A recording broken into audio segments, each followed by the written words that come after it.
I think it's important. Find the community, find your tribe. I think it's very important to find your tribe, because if you're in the wrong tribe, there's going to be resistance. Find a like.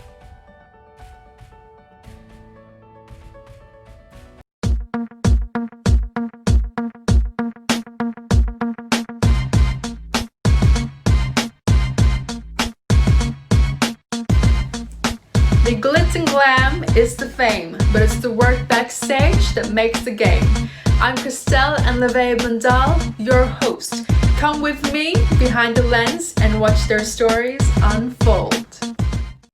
Our next guest is a creative artist who's explored the performing arts industry through theatre. He's toured around the world performing different plays, scripts, and now he's a vocal coach for many arts students, helping them achieve and improve their skills so that they too can achieve their dreams in the industry. Please welcome on Behind the Lens, Rivera.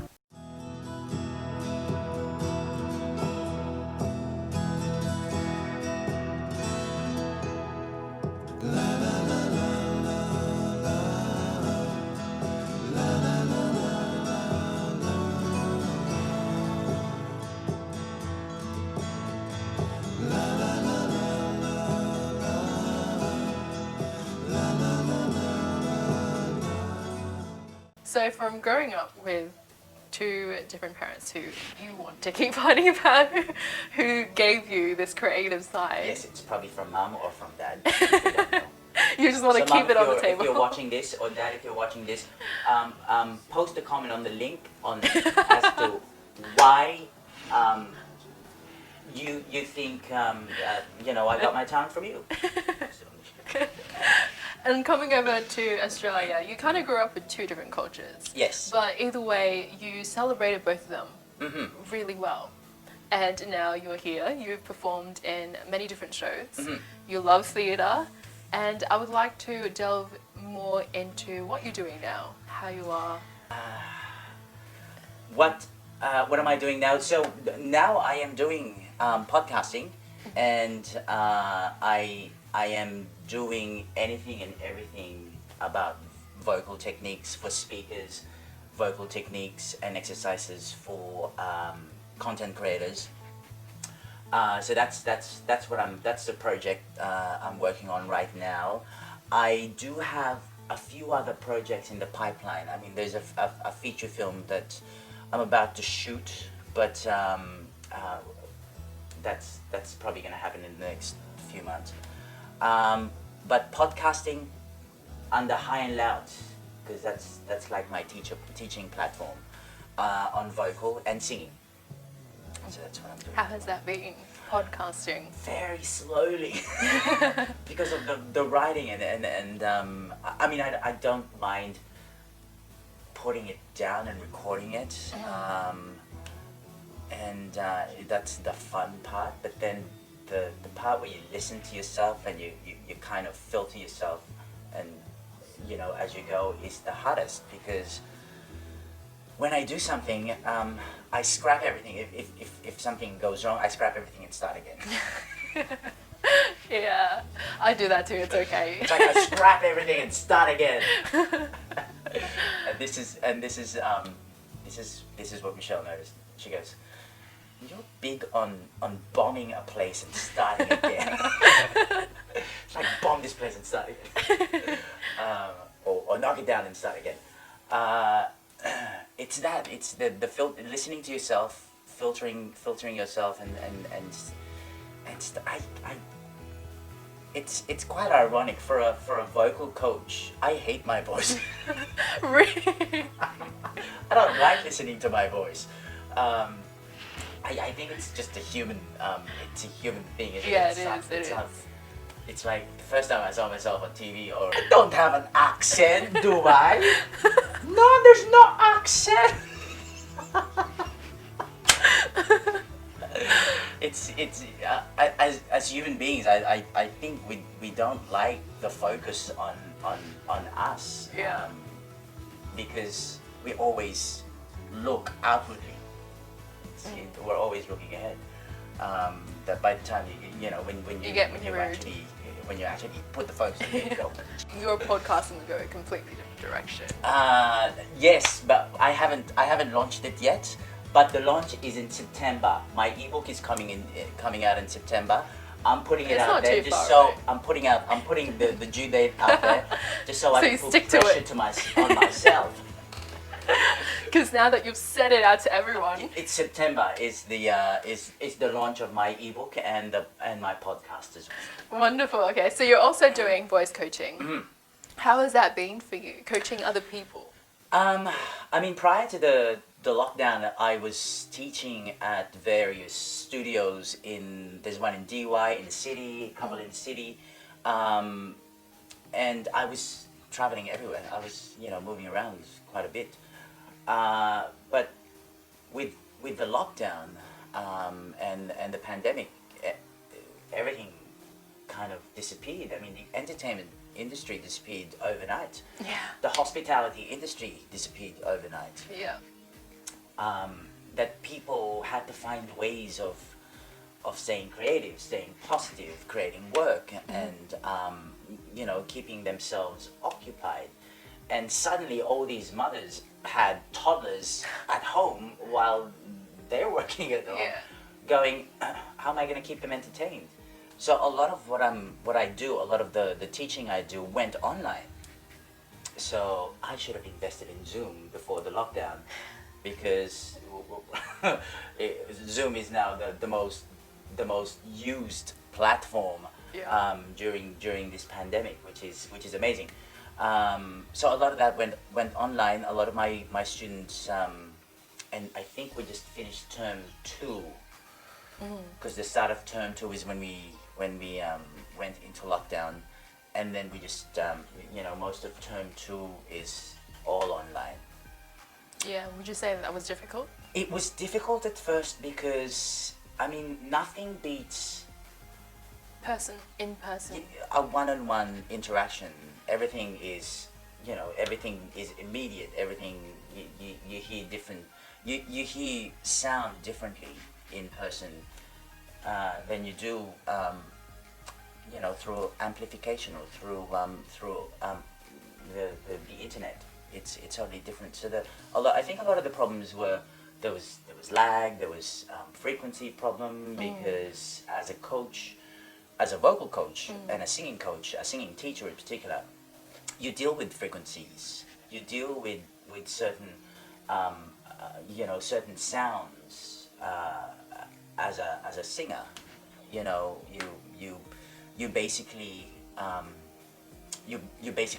correct your students as they go, and part of the problem was the lag, was the distortion of sound,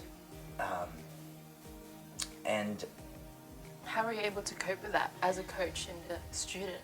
I think it's just basically. I told a lot of my students to and it's different. It's. You hear things I mean, you can do it. It is something that you can do, but I think you have to do it one at a time, one task at a time, rather than multi fix everything as you go, as you do in person. You basically just you tackle one issue at a time, which takes a little bit more time. But I mean, as we speak, I'm sure someone is developing something and To improve. to improve this, because I think this is going to be our new norm while we still have this virus that we don't have a vaccine for. So stay at home as much as possible and don't try to hug and kiss people. You can be asymptomatic. So when it comes to coaching in general, what are some of the common challenges that students face when it comes to developing their vocal skills? As a singing student, I think one of the problems, and this is this is very common at the onset of online teaching, is how to keep your students motivated, because a lot of my students are a young, they're high school kids, and even the adults don't have that staying power when it comes to practice. I find and this is why I started doing podcasting. It's because I needed to put information out there, so they can listen about it, or they can watch it on YouTube. A lot of my exercises I put out there for my students as well, as a supplement to their lessons, and constantly sending them reminders to practice. So I think it's the sticking to it, but like everything else, you have to keep doing it until you form a habit of doing anything basically. That's true. Because we don't like work. Do we? And what is your challenge as a coach? As a coach, I think it's I don't know. That's a good question. What is my challenge as a coach? I think it's keeping them interested. A lot of the kids is most of the teaching block is half an hour. For a lot of these kids, I think half an hour is enough. Everyone's time, everyone's attention span is challenged after the 30 minute mark. It's keeping them interested. A lot of the young students, it's keeping them motivated. So I find myself animated a lot more. It's now that I'm doing a heightened self, it's a lot more heightened when it comes to kids. It's like, let's do this. What about some bubbles? Suddenly, I realized I could have a career as one of the members of High Five or the Wiggles. Yes. So as a coach, I had to do a lot of getting myself hyped, getting into a lesson, because I have to keep them entertained. I have to keep them occupied, which is hard. It's exhausting. Jeez, can you imagine teaching like 5 different kids in back to back, and it's exhausting. Yeah, I can imagine how exhausting it is. By the time I finish my teaching block, I'm like. I have no time for anything else because I'm so exhausted. I have to take a nap. It's like a whole new level. Yeah. Not like a regular school where you have certain breaks. Sometimes, like you said, you have back to back. So that must be really challenging. Well, it's usually after school. So when they come out, they go home, they do their lessons. I think they come out at 3 o'clock. Yes, they do. Just before 3. So it's the that time between 3 and 8 o'clock is the prime time for a lot of the kids and young students as well. Do you think that might have been why it's harder to motivate them these days? Keep their interest? I think kids' attention span, because there's so much information, there's so many things to process, that their attention span is shorter. I mean, back in the days when episodes used to be, 30, 45 minutes, and these days it's down to, like, snippets now. There's, like, people's attention span has decreased over the years, that most of the things that you do online it's kind of decreased now. Even these days, people think 10 minutes is too long. 15 minutes is too long, you know what I mean? Would you say that would affect someone's performance in a way, or ability to prepare or research, like you said, which is all important components? Well, it just means that you have this time frame to actually pack on all this information. So a lot of the things you have to you have to do it in several stages, because if you have a lot of information, and I do it with my podcasting as well. I would go, oh, first episode I would talk about diaphragmatic breathing. And then Michelle goes, what is diaphragmatic breathing? What is a diaphragm? How do you breathe as a singer or as a speaker? And I thought, crap, there's a lot to unpack there. Maybe I should break it down to, different things. Tips on how to do, train, how to train in breathing. Simple as breathing for speaking. Let's start with lip trills, and then we'll work on to the tongue trill, and then we'll do the sirens. She goes, how do you do a lip trill? Not a lot of people can do lip trills. It's true. How do you do tongue trills? It's easy. It's like as Italians would. Well, Australians can't roll their R's. How do you do a tongue trill? Because crap.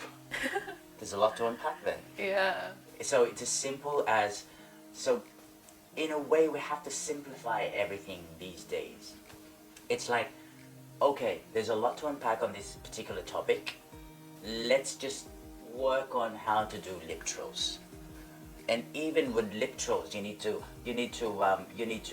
have a diaphragmatic action, and the diaphragmatic action is the engagement of the diaphragm as you do in breathing, and then keeping that anchored with your abdominal muscles, your intercostal muscles, your serratus muscles, and your back muscles. That's a There's lot. a lot to unpack there. And that's just the first part of doing a lip trill. You have to think about the breath pressure.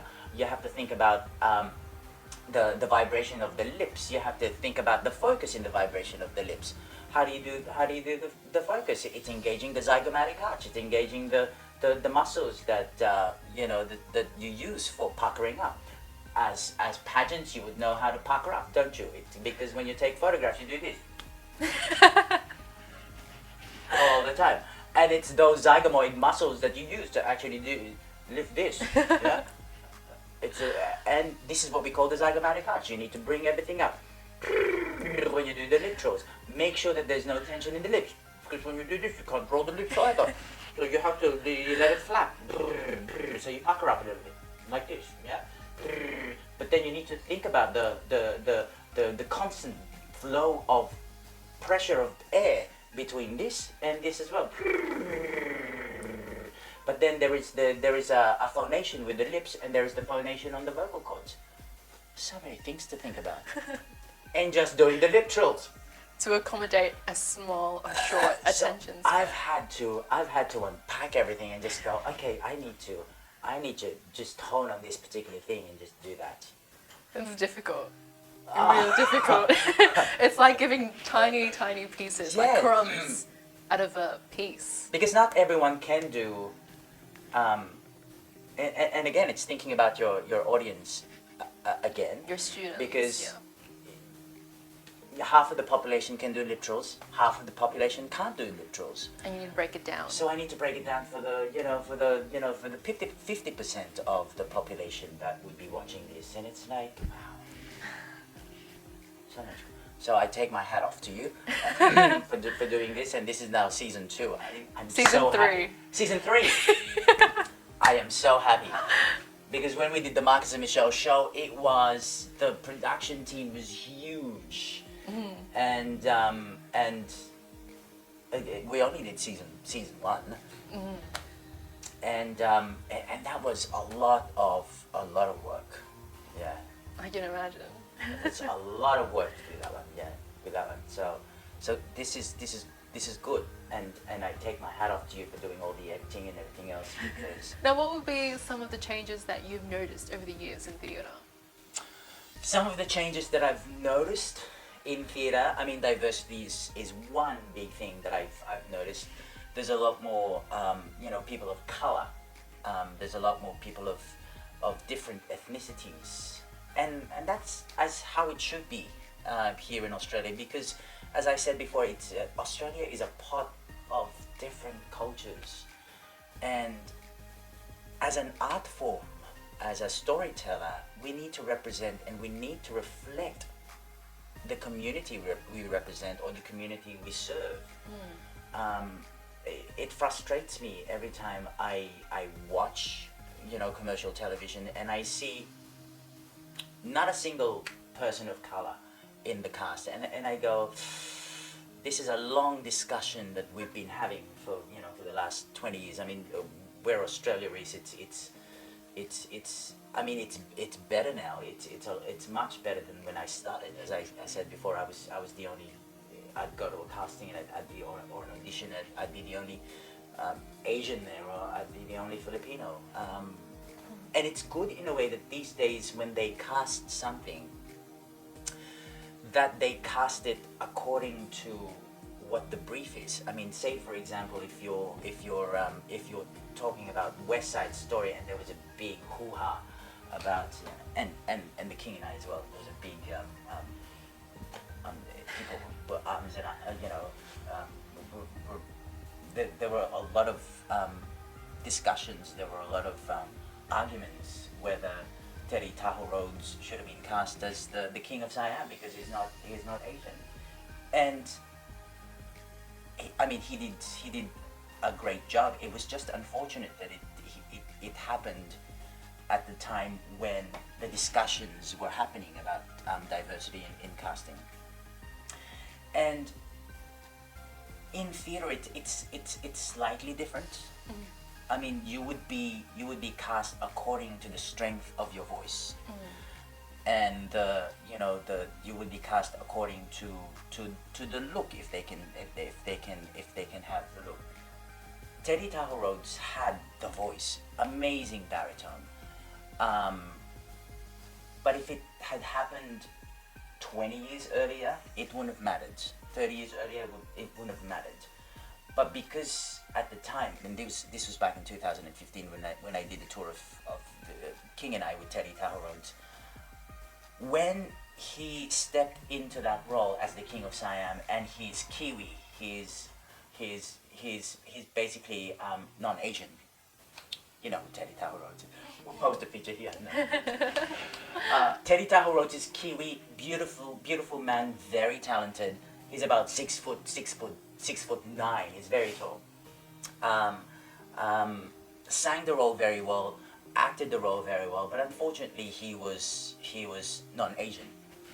And as I said, if this had happened 30 years earlier or back in the 80s, it wouldn't have mattered because people weren't having the discussion about diversity at the time, or having the discussion about diversity, period.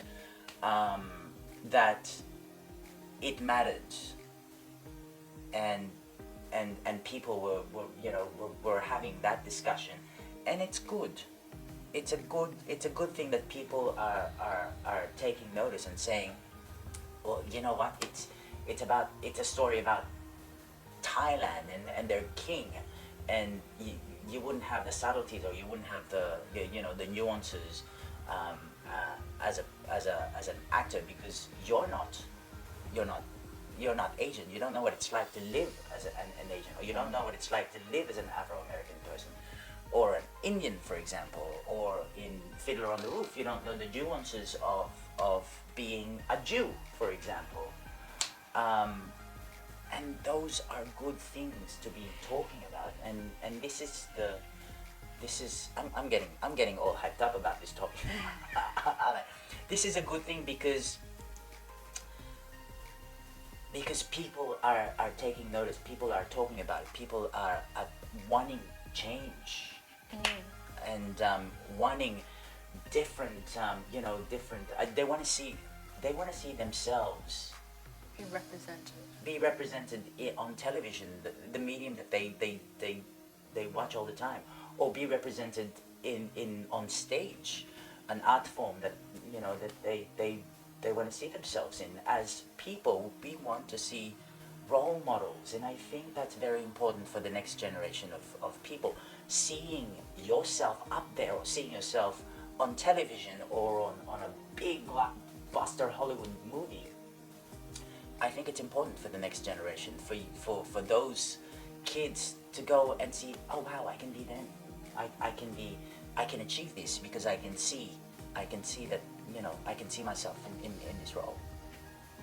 You're very passionate in the way that you talk about it. I- Would you say that that's the kind of improvement you wish to see more of? I mean, it is a step in the right direction, and I think we have been we have been traveling in the right direction when it comes to representation in the arts, and it's a total, which saddens me because it's a totally different climate now because of the pandemic. We don't even know if we're gonna have an industry in the next couple of years. I mean, a lot of the theatres are not opening until probably next year, for example, and travel is restricted until the middle of 2021. So it's the hardest hit of community because it is the community that entertained a lot of us during the lockdown period, and yet it is the industry that is it is the industry that is not supported by the government. I mean, 250 million is something. It is a start. It is a start to actually build and rebuild that industry. But I think it's going to take a lot more work and a lot more funding than just 250 million. And it's a long process. It's a long process.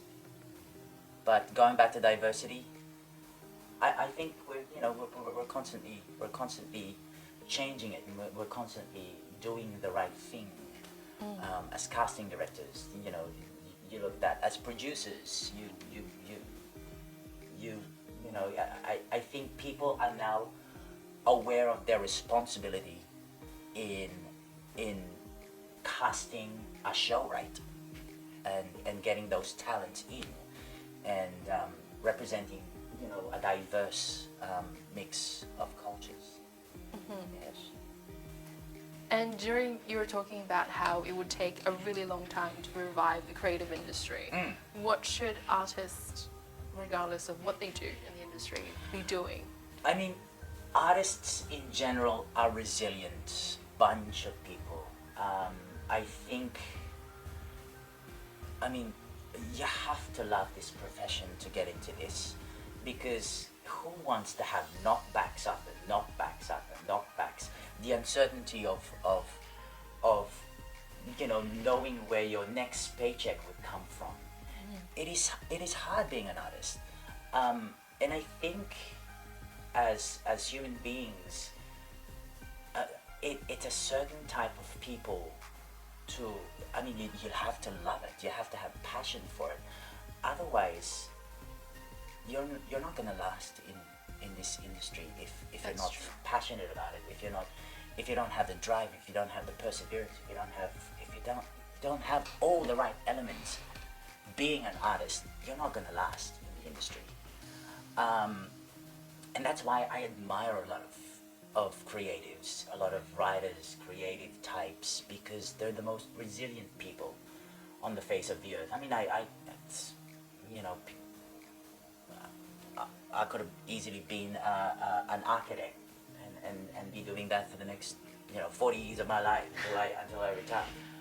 But is it something that's going to fulfill me as a person? Probably not, because I was given a talent. Once you realize that once you're bitten by the theater, the theater bug, they say that you can never get rid of it. It's always going to be there. That no matter what you do in life, no matter whether you're real estate, it's always going to come, knocking at your door and say, you're doing the wrong thing. You're doing the wrong. There's always going to be resistance. There's always going to be, it's always going to be hard for you to do something that you don't love. Why do people do what they don't love? And I think because as you mature, you take on different responsibilities. This is why we need a second life. in your 20s you're invincible. You're fearless basically.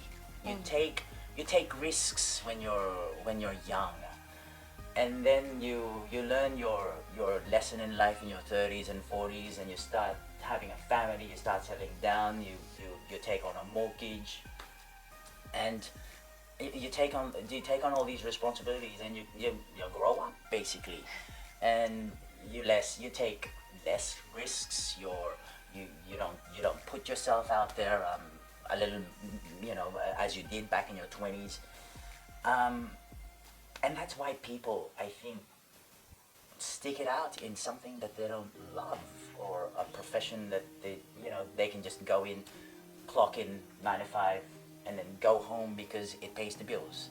It pays for your mortgage. It pays for your children's education, because you take on different responsibilities. But you can still do that, and you can still find something that you're passionate about and do it. Yeah, I think it's doable. Let's talk real quickly about your life in general. What would you say has been your most difficult moment? My biggest challenge is that Yeah, essentially. biggest challenge in life. I don't know. Would you say that it's because you approach things with, I feel like because with the comment that your sister made, it gives us the impression that you just go on things head on. Like you just keep coming back up, regardless if you when fail. when it comes to work, my work ethic is my philosophy with work is, if you're going to do something, you might as well do it properly. As my mother would say, huwag kang magtrabaho na parang aso. Ano yung asong trabaho? Which means, or as Ted said, yung trabahong yan, pinaalang yan. Which means, you didn't put any effort in it whatsoever. And that's my whole approach in work and in anything. If you're going to do something, you might as well do it properly, or just don't do it at all. Do something else. And I think that's, and also the fact that nothing really excites me all that much. Whether I'm meeting the Queen of England, or I'm meeting my mother for lunch, it's not gonna be. You wouldn't get a kind of response. I'm kind of like this when it comes to the excitement barometer. It's like flatline all the time. It's like, oh yeah. Why do you think that? That's why people misconstrue me a lot, and they think I'm a snob, because I go, oh yeah, okay, that's great. Is my response to anything, or and it's different. Michelle is totally different as well. When she gets excited about something, she really gets excited about something, and she would talk to me about it, and I would go, oh yeah, okay, it's great, yeah. Why do you think that's the case? I've just been like that all the time since I was a kid. It was like, oh yeah, great, nice. It's my go-to response. It's nice. Oh, that's nice. Yeah, it's great. Yeah.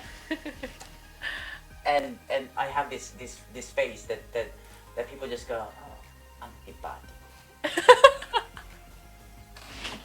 Seriously, antipatico.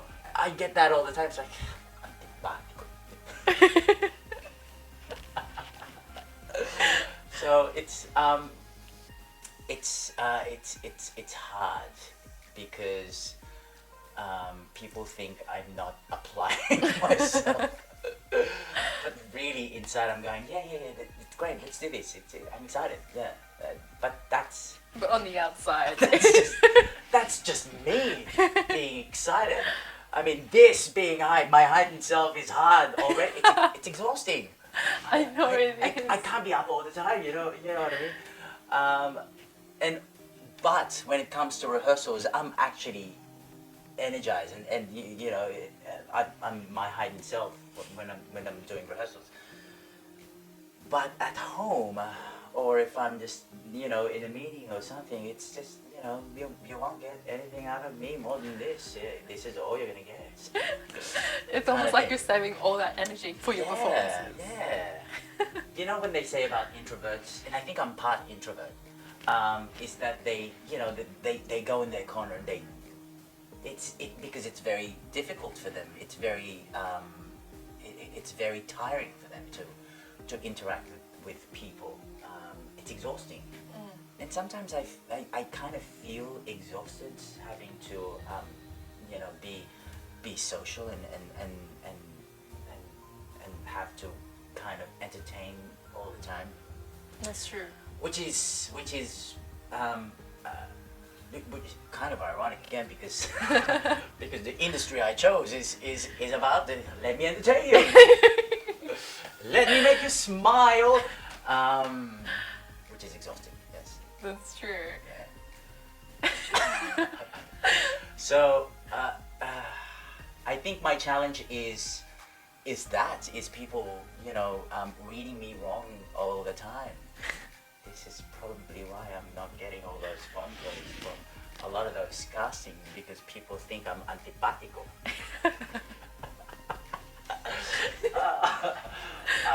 I'm really fun. I'm fun to be with. I'm down to earth. I'm sure they can see that. Down to earth. I just need my me alone time. Okay, every now and then I just need to recharge. Well, regardless of what people think, it seems like you live life honestly to the fullest. Do you keep coming back Oh up? my God, I'd like to think that I'm living life to the fullest. Really?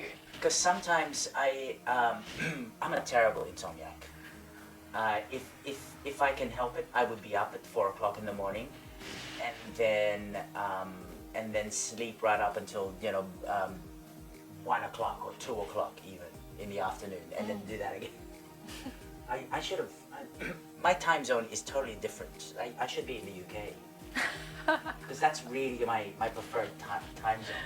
My body clock is telling me to live in the UK. This is the resistance I'm talking about.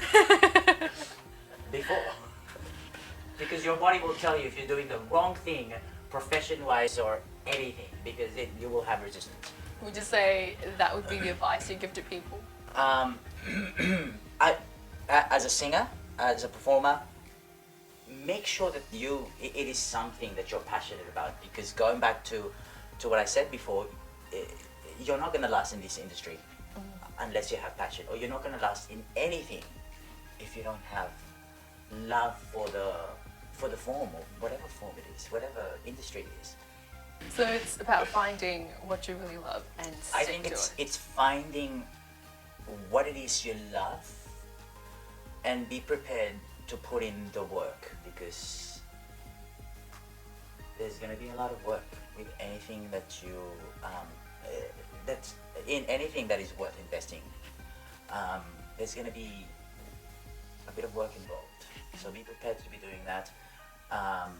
And I keep telling people, do your research, read up on something, read up on things that you're passionate about. Find out other people who does this, or who does beekeeping or something. Get in touch with them, collaborate with people. I think it's important. Find the community, find your tribe. I think it's very important to find your tribe, because if you're in the wrong tribe, there's going to be resistance. Find the right tribe, find your passion. Be prepared to do the work, because it's very important. And research and practice. Practice. If it's a skill that requires practice, then you have to be prepared to do the practice. People keep saying practice makes it permanent, which is kind of right, yes and no. In singing, definitely practice is permanent. So make sure that you do perfect practice to make it permanent, because it goes into your muscle memory the same way as you would when you walk down the runway. It's being aware of your body, being aware of the sensations when it comes to skill building and getting it into the body, for example. I think practice is very important. Yes. Would you agree? Yes, I would. That's why we have lots and lots of rehearsals in anything. Yes. Like you said. Yes, exactly. It's important. Because it needs to be in the body. Because if it's not in the body, you kind of feel awkward about it.